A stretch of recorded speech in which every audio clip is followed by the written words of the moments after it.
Виртуелните нелегални коцкарници ќе згаснат од наредната недела. На сила стапуваат новите измени во Законот за електронски комуникации.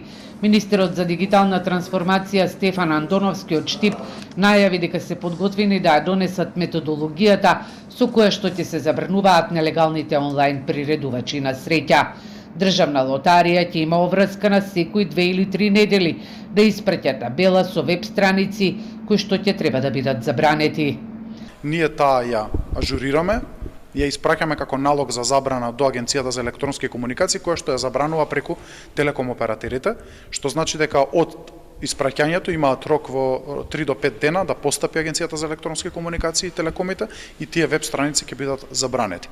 Проценките се дека граѓаните на онлайн коцкање годишно трошат од 200 до 300 милиони евра. Во првиот бран се очекува забрана на околу 160 веб страници, на кои што онлайн се коцкаат македонските граѓани. Мислам дека на тој начин и ќе ги заштитиме граѓаните од злоупотреба на нивните лични податоци, картички и сметки во банките, но и ќе го заштитиме буџетот од излевање на средства кои што би требало да се следат како даночна обврска кон буџетот на Македонија.